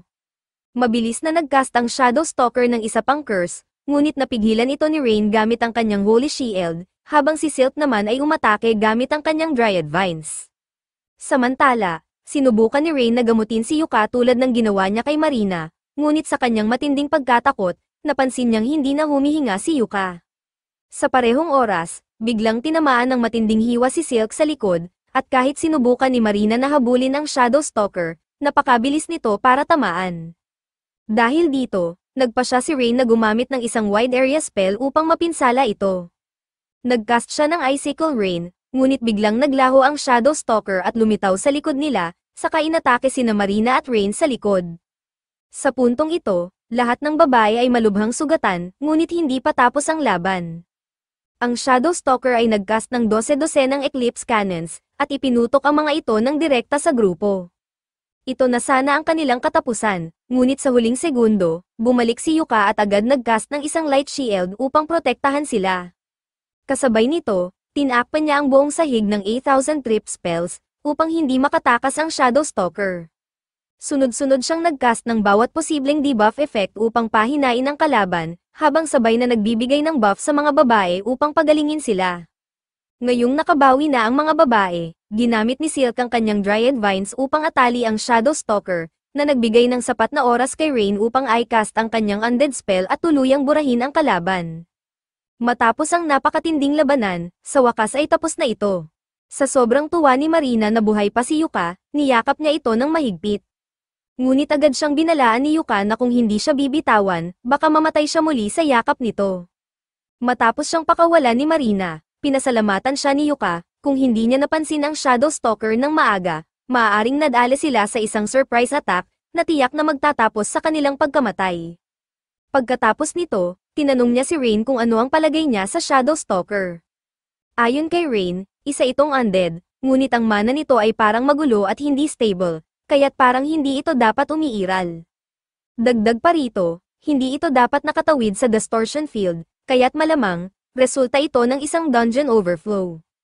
Tinanong ni Soa kung ano ang dapat nilang gawin, dahil nasa huling palapag na rin sila, iminungkahi ni Yuka na tapusin na nila ang kanilang quest bago bumalik sa taas. Nag-alok si Marina na ice stream ang tungkol sa Shadow Stalker, ngunit hindi pumayag si Yuka, dahil suot pa nila ang Earthwise Unreleased Equipment line. Hindi niya gustong ipakita ito sa publiko nang walang pahintulot mula sa Central Workshop. Iminungkahi ni Yuka na tapusin na nila ang quest sa lalong madaling panahon upang makaalis sila sa lugar na iyon. Kaya't nagpatuloy sila sa paglalakbay at bumaba sa corridor. Doon, natagpuan nila ang pintuan na patungo sa Abandoned City. Ayon sa mga alamat, may mga tao raw na dating naninirahan doon. Ngunit ayon sa kanilang quest, hindi nila kailangang pumasok, ang kailangan lang nilang gawin ay makarating sa gate at hawakan ito. Matapos nilang gawin ito, agad silang bumalik sa ibabaw at tuluyan ng nilisan ang dungeon. Pagbalik sa bayan, agad na nagtungo si Yuka sa guild upang isumite ang kanyang report. Matapos niyang gawin ito, pinuntahan niya ang mga babae na naghihintay sa labas. Tinanong siya ni Silk kung paano ang naging resulta ng kanyang report, kaya ipinaliwanag ni Yuka na naisumite na niya ang lahat ng footage na kanilang naitala at ipinaalam na rin niya sa guild ang tungkol sa Shadow Stalker. Dahil sa seryosong usapin ito, malamang ay tatawagin sila ng guild para sa isang may sensinang interview sa mga susunod na araw. Kaya iminungkahi ni Yuka na magpahinga sila ng 2 araw at manatili muna sa kwarto. Nagustuhan ni Marina ang ideyang ito, kaya tinanong niya si Yuka kung gusto nitong mag-date kasama silang lahat. Hindi pamilyar si Marina sa lungsod, kaya gusto niyang ipasyal sila ni Yuka. Samantala, gusto naman ni Rain na makita ang lahat ng artifacts na matatagpuan sa syudad. Walang dahilan si Yuka para tumanggi, kaya pumayag siyang lumabas kasama sila para sa isang date.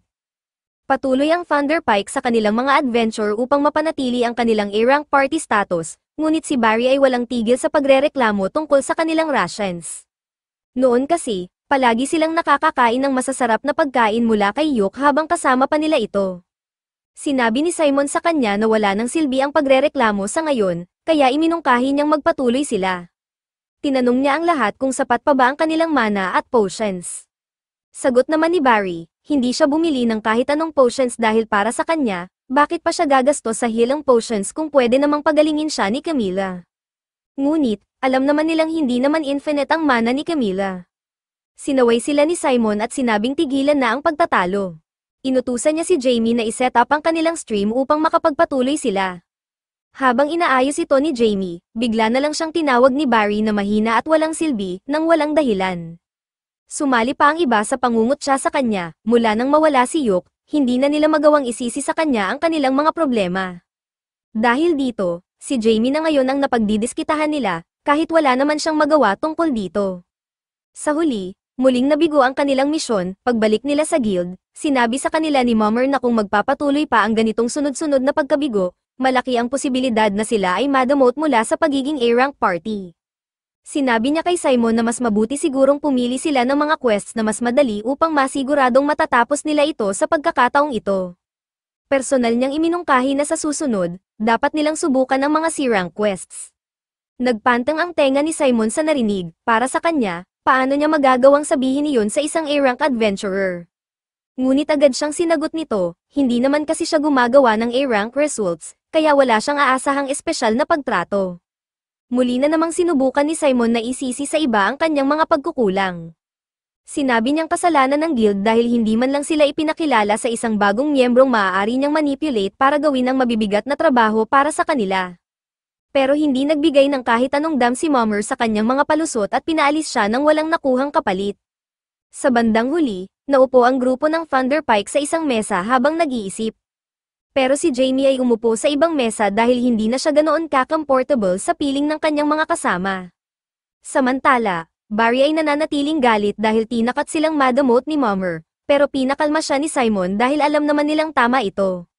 Hindi na sila kasing galing gaya ng dati, kaya malamang masyado nang mabigat para sa kanila ang mga A-rank missions ngayong 4 na lang sila. Gayunpaman, kung sa tingin ni Simon ay ang pagkawala ng panglimang miyembro ang dahilan ng kanilang paghihirap, sinabi ni Camilla na dapat niyang bilisan ang paghahanap ng bagong miyembro para sa kanilang party, dahil iyon ang trabaho niya bilang leader. Alam ni Simon na tama si Camila, pero kahit makahanap pa siya ng bagong miyembro, walang makakahigit sa kakayahan ni Yuka noon. Dahil dito, tinanong siya ni Barry kung maaari na lang ba nilang ibalik si Yuka sa Thunder Pike. Ngunit sinubukan na iyon ni Simon dati, at tinanggihan siya ni Yuka. Kung gusto niyang ibalik si Yuka, kailangan niyang makaisip ng paraan para kumbinsihin itong balewalain ang mga taon ng gaslighting na tiniis niya mula sa kanila. Dahil dito, iminungkahi ni Simon na kumuha sila ng misyon sa Achromatic Darkness Dungeon, dahil matagal ng pangarap ni Yuka na masakop ito. Nais niyang matagpuan ang isang abyss gate doon, iniisip ni Sean na maaari nilang akitin si Yuka na bumalik sa kanilang party kung magpapanggap silang seryoso sa pag-clear ng dungeon. Dahil A-rank parties lang ang pinapayagang pumasok, wala nang ibang paraan para magawa ito ni Yuka kasama ang kanyang mga newbie girls sa party niya. Sang-ayon si Barry sa plano ni Simon, iniisip niyang napakagandang ideya nito. Samantala, si Jamie ay tahimik lang, iniisip kung paano siya napasama sa grupo ng mga handgal na ito. Samantala, si Yuka at ang mga babae ay nasa bayan, patungo sa kanilang destinasyon.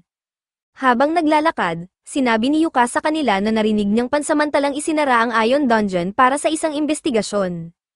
Hindi ito nakakagulat, lalo na't isang Shadow Stalker ang lumitaw sa unang pagkakataon matapos ang 10 taon. Habang naglalakad sila sa kalye, sa wakas ay natagpuan nila ang lalaking dapat nilang makausap. Dinala sila nito upang inspeksyonin ang isang bahay na interesado silang bilhin. Ipinakita ito sa kanila ni Monday, at mukhang maganda ang kondisyon ng bahay. Ngunit, pakiramdam ni Yuka ay hindi ito akma sa kanila. Masyadong madaling pasukin ang mga ground floor homes, kaya madali silang maging target ng burglary. Dagdag pa rito, mahirap pigilan ang mga tao sa pagsilip sa mga bintana, isang malaking problema sa privacy, lalo na't ang mga babae ang maninirahan dito. Dahil dito, nag-alok si Monday na ipakita sa kanila ang isa pang ari-arian. Dinala niya ang grupo sa pangalawang bahay, isang bagong remodeled na family home. Mayroon itong mga pribadong kwarto sa ikalawang palapag, isang underground storage space, at may roof access din. Sa tingin ni Marina, perpekto ang bahay na ito, at nagustuhan rin ito ni Yuka. Pero hindi pa rin siya nakakapagdesisyon, kaya, tinanong niya si Monday kung maaari ba niyang i-reserve ang bahay na ito saglit habang pinag-iisipan niya ito. Sinabi ni Monday na mananatili ang bahay sa market kung sakaling gustuhin ni Yuka na bilhin ito. Ngunit sa ngayon, mayroon pa siyang huling ari-arian na nais ipakita sa kanila. Sumunod si Yuka at ang iba pang miyembro ng grupo sa kanya, ngunit habang naglalakad sila, nagsimula siyang makaramdam ng kakaiba. Napansin ito ni Ryan, kaya tinanong niya si Yuka kung may problema.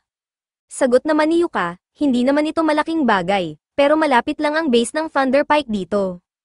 Medyo nag-aalala siya na baka masalubong niya sila habang nasa lugar na ito.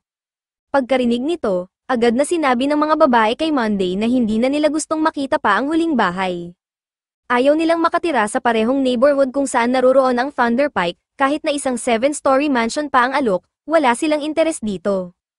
Dahil dito, iminungkahi ni Marina na bilhin na lang nila ang naunang bahay na kanilang nakita, dahil maganda naman ito. Sang-ayon si Yuka sa ideya, kaya noong araw ding iyon, inilipat na nila ang lahat ng gamit nila sa bagong bahay. Nang matapos ang paglilipat, sinabi ni Yuka na tutulungan niyang ilagay ang mga gamit ng mga babae sa loob ng bahay. Kaya tinanong niya sila kung nakapili na ba sila ng kani-kanilang rooms. Ngunit laking gulat niya nang malamang hinihintay pala siya ng mga babae na pumili muna ng sarili niyang room. Nalito si Yuka, kaya tinanong niya sila kung ang ibig nilang sabihin ay gusto nilang tumira siya kasama nila. At iyon nga mismo ang sinasabi ng mga babae, dahil ito ay magiging party base nila, natural lamang nakasama nila si Yuka sa bahay. Bukod pa rito, kung hindi dahil kay Yuka, hindi naman nila kayang bilhin ang bahay na ito. Kaya para sa kanila, syempre gusto nilang manirahan siya kasama nila. Medyo nag-aalangan si Yuka na manirahan sa iisang bubong kasama ang mga babae, pero ipinaalala sa kanya ni Marina na kapag nagkakampo sila sa kanilang mga adventures, wala namang problema sa kanya ang matulog sa tabi nila. Kaya hindi naman ito dapat maging iba sa sitwasyong iyon. Mahirap kontrahin ang kanyang logic, kaya sa huli, pumayag si Yuka na lumipat sa bahay. Pero, nagtakda siya ng ilang ground rules. Sinabi niya sa mga babae na tandaan nilang isa siyang lalaki, kaya dapat nilang gamitin ang door locks kapag magpapalit ng damit o gagawa ng anumang bagay na nangangailangan ng privacy. Ayaw lang talaga niyang malagay sa nakakahiya at hindi komportableng sitwasyon. Hanggat nirerespeto nilang lahat ang privacy ng isa't isa, hindi dapat magkaroon ng anumang problema. Nang matapos ang pag-uusap, naupo silang lahat sa hapagkainan upang sabay na kumain. Itinaas nila ang kanilang baso bilang toast sa kanilang hinaharap bilang Clover. Habang kumakain, napansin ni Yuka na tila balisa si Ryan, kaya tiningnan niya ang TV. Sa kanyang gulat, isang news report ang nagpapakita ng isang party na naglalakbay patungo sa Achromatic Darkness Dungeon. Ipinahayag ng announcer na nakatanggap ng pahintulot ang Thunder Pike mula sa guild upang magsagawa ng isang investigation sa loob ng Achromatic Dungeon. Bukod pa rito, tila nakipag-alyansa sila sa isa pang party, at ang kanilang layunin ay maabot ang Abyss Gate. Para kay Yuka, isang napakalaking dagok ito, pangarap niyang masakop ang Achromatic Dungeon, kaya ang makita ang Thunder Pike na sumusubok gawin ito ay isang matinding suntok sa kanyang damdamin. Inisip ng mga babae na siguradong masama ang loob niya, pero nagulat sila nang sabihin niyang ayos lang siya. Hindi naman ito isang karera, kung susubukin niyang sakupin ang Achromatic Dungeon, nais niyang gawin ito kasama ang Clover. Wala siyang pakialam kung gawin muna ito ng Thunder Pike bago siya. Ang mahalaga ay gawin niya ito sa sarili niyang paraan. Kaya, nagpasya siyang kalimutan ang tungkol sa kanila at ipagpatuloy ang kanyang pagkain. Ngunit bigla siyang nakatanggap ng mail mula sa guild, nagsasabing siya ay ipinapatawag. Dahil dito, pumunta siya kasama si Ryan upang alamin kung tungkol saan ito. Pagdating nila, ipinaalam sa kanila na may isang party na partikular na humiling ng tulong ni Yuka para sa kanilang paparating na misyon. Noong una, naging curious si Yuka sa natanggap niyang request, pero nang makita niyang ito ay mula sa Thunder Pike, agad niya itong tinanggihan at nagpatuloy sa kanyang araw na parang walang nangyari.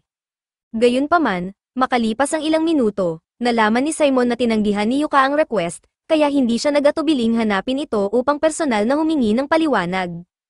Inasahan na ni Yuka ang ganitong reaksyon, kaya hinarap niya si Simon.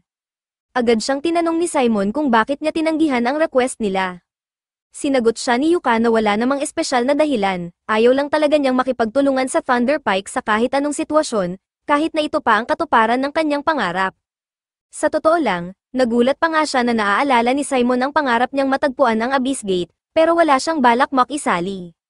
Sa halip, binati na lang niya si Simon ng best of luck sa kanyang misyon. Sinubukan ni Simon na guilt trip si Yuka sa pamamagitan ng pagsasabi na naihanda na niya ang lahat ng preparations na may kaugnayan sa pagsali ni Yuka. Pero para kay Yuka, problema iyon ni Simon, hindi kanya. Bukod dito, napakabastos nilang magpadala ng isang spot request sa isang taong bahagi na ng isang active party. Hanggat isang request lang ito, may buong karapatan si Yuka na tanggihan ito kahit anong dahilan pa ang mayroon siya. Dahil dito, nagalit si Simon at sinabing mali si Yuka sa pagtalikod sa Thunder Pike. Ngunit naabot na ni Yuka ang kanyang limitasyon, kaya sumigaw siya pabalik, sinasabing si Simon ang tunay na may kasalanan dito. Habang nasa Thunder Pike siya, lahat, mula sa pre-quest preparations, quest research, at kahit sa intel gathering, ay ipinapasa lang sa kanya. Hindi man lang nagpakita si Simon ng pasasalamat sa lahat ng trabahong pinaghirapan ni Yuka. Ang tanging ginawa ni Simon ay gamitin siya, para kay Yuka, wala na silang koneksyon bilang magkaibigan. Nanlumo si Simon at tinanong si Yuka kung ano na ang dapat niyang gawin ngayon. Kapag nabigo muli ang Thunder Pike sa isa pang quest, siguradong madedemote sila.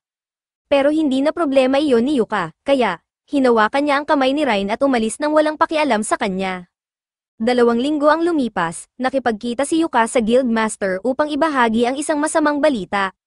Mukhang nagkakaroon talaga ng dungeon overflow, dahil bukod sa nangyari sa Yok Ace Party sa Iron Dungeon, may ilang insidente rin na naganap sa iba't ibang panig ng bansa. Dahil sa mga pangyayaring ito, hindi may kakaila ng Royal Academy ang posibilidad ng isang dungeon stampede. Marahil ito rin ang dahilan kung bakit pinayagan ng guild ang Thunder Pike na magsagawa ng investigation sa loob ng Achromatic Darkness Dungeon. Dahil dito, nais ni Benwood na i-nominate si Yuka at ang natitirang miyembro ng Clover para sa isang investigation quest sa loob ng Achromatic Darkness Dungeon. Agad namang tumanggi si Yuka, sinasabing hindi niya matatanggap ang quest dahil walang paraan para magawa ito ng isang C-rank party tulad ng Clover. Bukod pa rito, kahit hindi mapagkakatiwalaan ang Thunder Pike, may iba pang A-rank parties na kasali sa investigasyon sa Achromatic Dungeon. Ngunit ipinaliwanag ni Benwood na sumuko na ang iba pang mga parties dahil sa panloloko ng Thunder Pike. Umatras na sila mula sa misyon, sa katunayan, Tila hindi naman talaga balak ng Thunder Pike na gawin ang mission, wala pa silang kahit anong formal application para rito. Kaya inilabas ni Ben ang isang logbook at ipinakita ito kay Yuka. Ngunit alam na ni Yuka kung ano ito ang conquest log ng huling mission sa Achromatic Dungeon, at dito nakasaad ang ebidensya na mayroong Abyss Gate. Ito mismo ang dahilan kung bakit nais ni Benwood na si Yuka ang magsagawa ng investigasyon, dahil alam niyang passionate si Yuka tungkol sa Abyss Gate. Kung si Yuka ang gagawa ng ulat, tiyak na ito ay mapagkakatiwalaan. Hindi naman hinihiling ni Benwood na sakupin ni Yuka ang buong dungeon, gusto lang niyang pasukin ito at magsagawa ng investigation. Ngunit para magawa iyon, kailangan nilang labanan ang mga halimaw sa loob, at sa tingin ni Yuka, masyado itong mapanganib. Naiintindihan ni Benwood ang kanyang mga alalahanin, kaya nag-alok siya ng isang bagay na makakatulong kay Yuka sa quest, isang scroll of exit. Gamit ang scroll na ito, maaaring umalis si Yuka mula sa dungeon anumang oras, kaya't hinimok siya ni Benwood na muling pag-isipan ang alok. Biglang dumating si Mummer at iniabot kay Yuka ang formal na request form para sa misyon. Ayon dito, siya ay sasama sa isang party na tinatawag na King of Wellmelia, at pansamantalang bibigyan sila ng Provincial A-rank status habang isinasagawa ang misyon. Mukhang mas malaki ang deal na ito kaysa sa inaakala niya, kaya sinabi ni Yuka na kailangan muna niyang talakayin ito sa kanyang party bago gumawa ng desisyon. Pag-uwi sa kanilang party base, ibinahagi ni Yuka sa mga babae ang tungkol sa natanggap niyang request. Ngunit sinabi rin niya na iniisip niyang tanggihan ito. Nagulat ang mga babae sa kanyang sagot, bakit niya tatanggihan ang isang napakalaking oportunidad. Naiintindihan naman ni Yuka na magiging malaking boost ito para sa kanilang party, ngunit pakiramdam niya ay hindi pa sila handa para rito. Marami pa silang experience at paghahandang kulang bago sumabak sa ganitong misyon. Gayunpaman, sinabi ni Silk na bagaman hindi nila kayang madaliin ang kanilang experience, maaari pa rin nilang gawin ang kinakailangang paghahanda bago magsimula ang misyon. Tinanong ni Ryan si Yuka kung natatakot siya sa isang bagay. Hindi ito naisip ni Yuka noon, ngunit napagtanto niyang totoo, natatakot siya.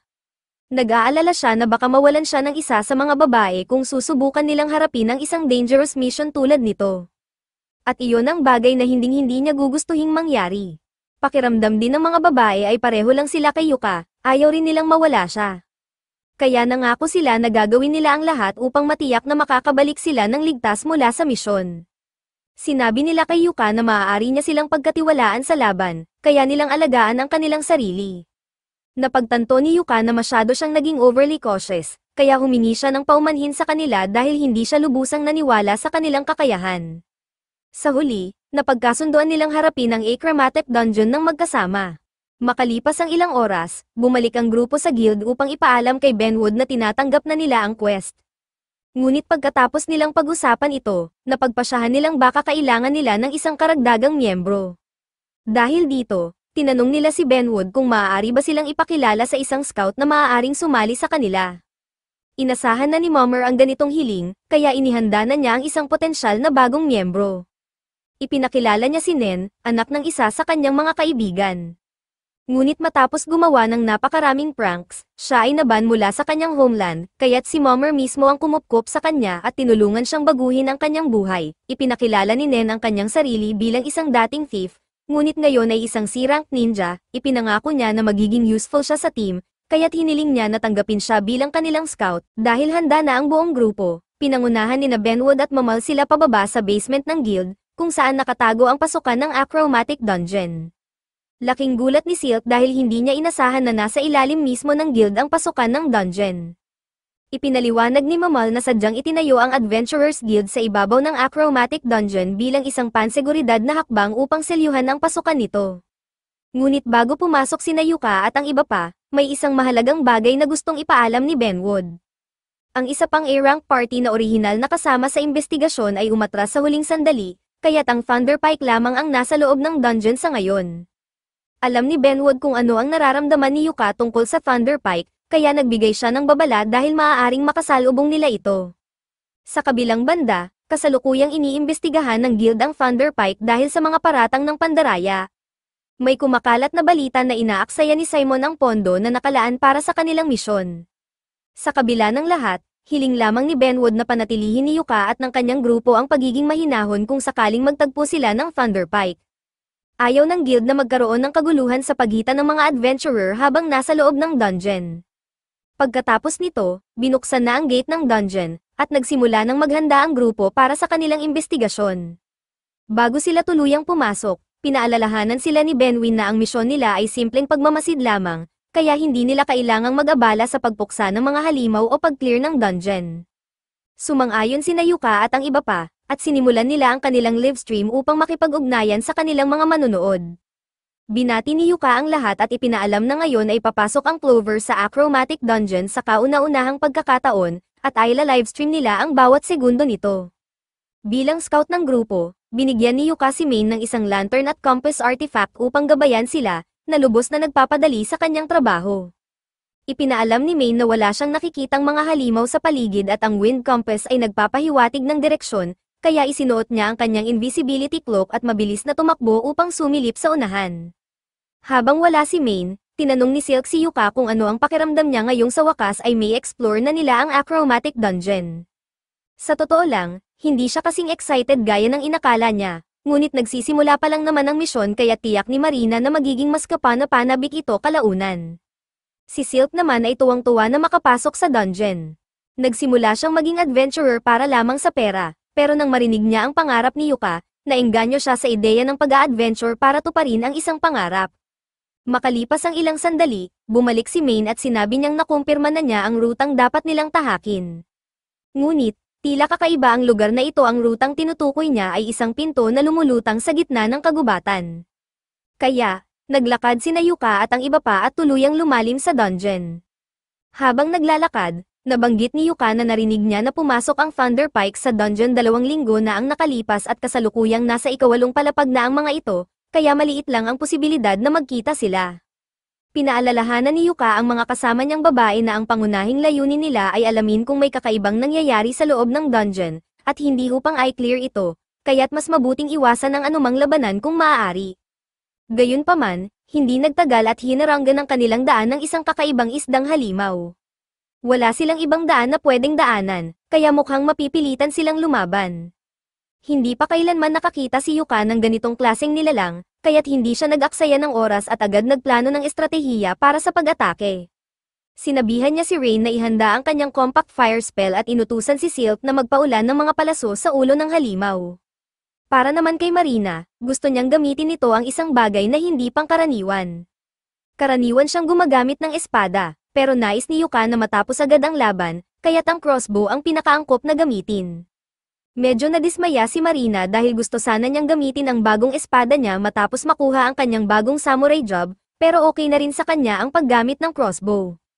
Nang malinaw na sa lahat ang plano, sinimulan ni Yuka ang kanyang pag-atake at nag-cast ng prismatic missile spell. Habang sumugod ang halimaw, pinaputok ni Yuka ang kanyang spell at sinundan ito ng isang crossbow bolt mula kay Marina, na nagresulta sa pagbutas ng dibdib ng halimaw. Agad namang pinaputok ni Rain ang kanyang flame spell sa butas ng dibdib ng halimaw, na naging sanhi upang masunog ito mula sa loob, at tinapos ito ni Silk sa pamamagitan ng ilang palaso sa ulo nito. Namanghasinan sa bilis ng pagkatumba ng halimaw, at dahil natalo na nila ito, maaari na silang magpatuloy sa safe room. Pagdating nila doon, sinabi ni Yuka na oras na para magpahinga at pinutol ang livestream.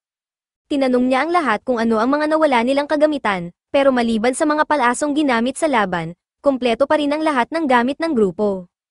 Ikinatuwa ni Yuka na nasa maayos na kondisyon ang lahat, kaya't may isang bagay na lang silang kailangang asikasuhin, ang treasure chest. Malinaw naman na bubuksan nila ito, pero pinag-iisipan ni Yuka kung dapat ba nila itong i-livestream o hindi. Napansin ni Silk na kung may mahalagang loot sa loob ng chest, maaaring magalit ang ibang tao na isang C-rank party lang ang makakakuha nito. Magandang punto iyon, kaya't napagpasyahan ni Yuka na buksan ang chest off camera.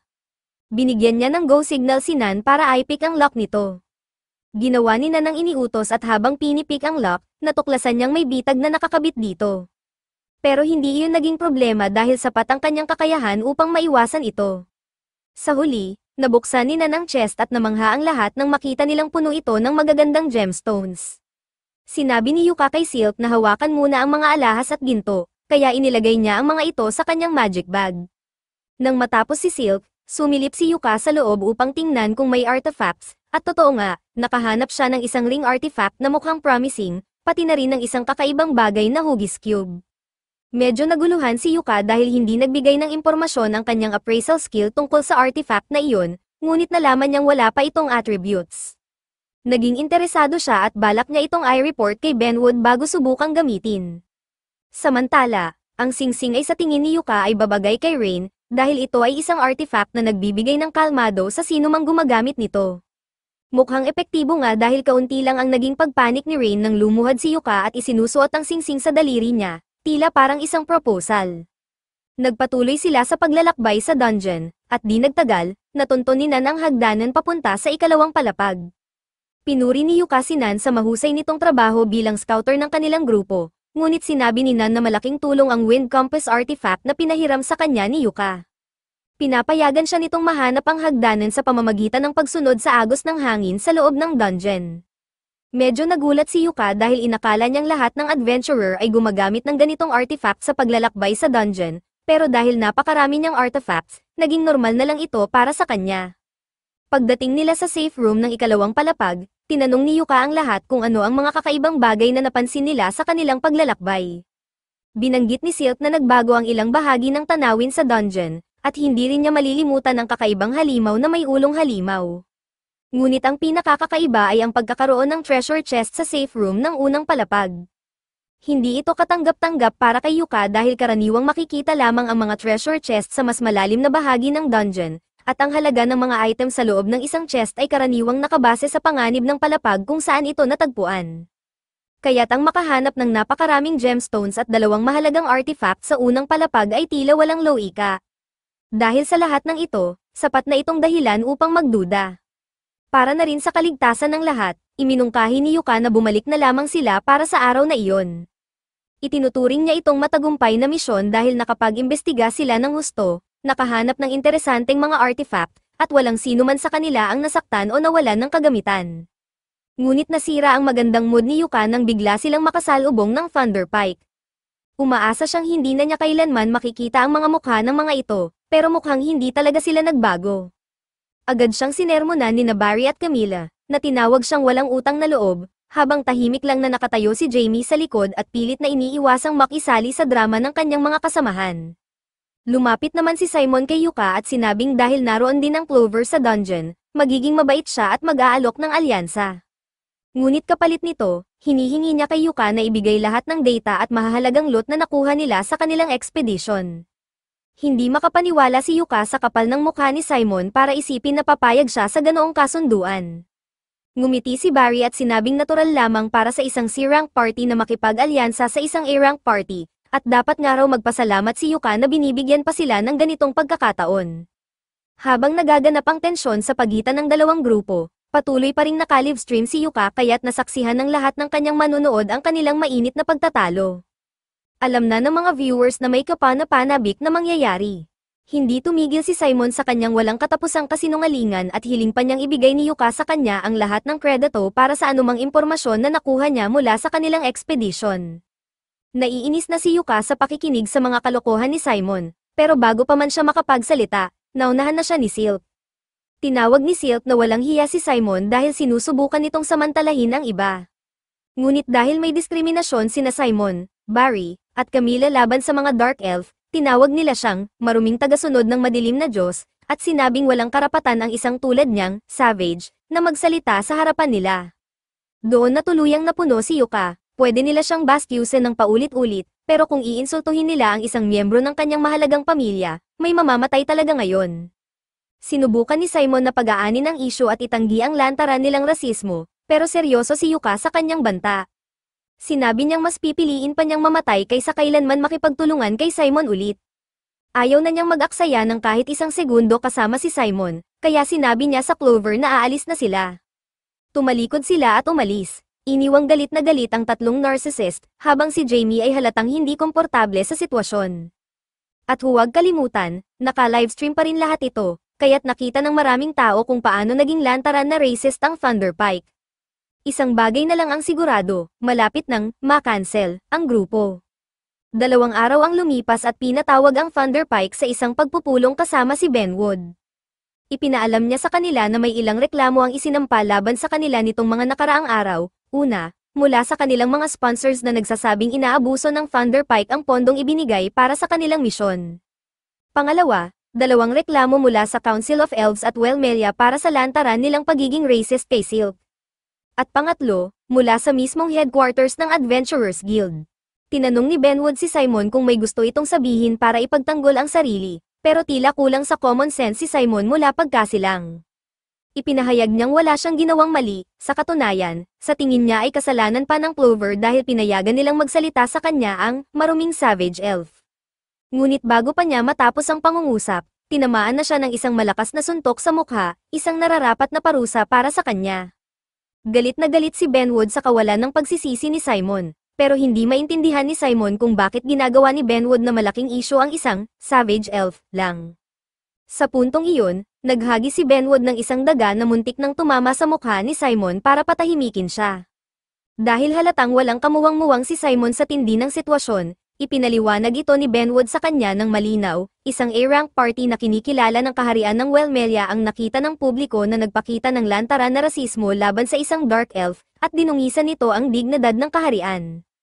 Inisip ni Simon na nag-overreact si Benwood sa isang simpleng alitan sa pagitan ng mga adventurer, pero sinunggaban siya ni Benwood sa leeg at sinabing ang maliit niyang alitan ay maaaring makasira sa ugnayan ng kaharian at ng mga elf. Kaya ito ang gagawin nila. Gusto ni Benwood na gumawa agad sina Simon at ang iba pang miyembro ng Thunder Pike ng isang apology stream. At mas mabuting paghandaan na rin ni Simon ang posibilidad na mawala ang kanyang adventurer's license, o mas malala pa, ang mapatapon mula sa kaharian ng tuluyan. Doon na lang naunawaan ni Simon kung gaano kaseryoso ang sitwasyon, kaya't sinubukan niyang makipagkompromiso at sinabing wala nang makakatapos ng investigasyon sa Achromatic Dungeon kung ipatapon sila ni Benwood. Ngunit walang epekto ito kay Benwood, at sinagot siya ng matigas, kakayanin namin kahit wala kayo. Hindi tulad ng Thunder Pike, napatunayan na ng Clover na kaya nilang pangalagaan ang sarili nila at magtulungan sa mga mapanganib na sitwasyon. Habang nasa misyon, pansamantalang binigyan ng A-rank status ang Clover. Nanlumo si Simon nang mapagtanto niyang i-rank na ang Clover. Ayaw nang mag-aksaya ng oras ni Benwood sa pakikipagtalo kay Simon, kaya pinalabas niya ito sa kanyang opisina at inutusan na simulan na ang apology stream. Hindi makapaniwala si Simon sa nangyayari sa kanya, at wala siyang balak humingi ng tawad dahil hindi naman niya iniisip na may nagawa siyang mali. Sa halip, sinisisi niya si Yuka, dahil nangyari lang lahat ng ito dahil sa livestream nito, kaya't nagpa siya si Simon na maghiganti. Sa hindi inaasahang pagkakataon, may tumawag kay Simon mula sa isang sulok at sinabing may plano siya upang ibalik si Simon sa rurok ng tagumpay habang gumaganti kay Yuka at sa Clover. Naging interesado si Simon sa mungkahing ito. Dito nagtatapos ang episode 6. Mag-subscribe para hindi mapalampas ang susunod na bahagi.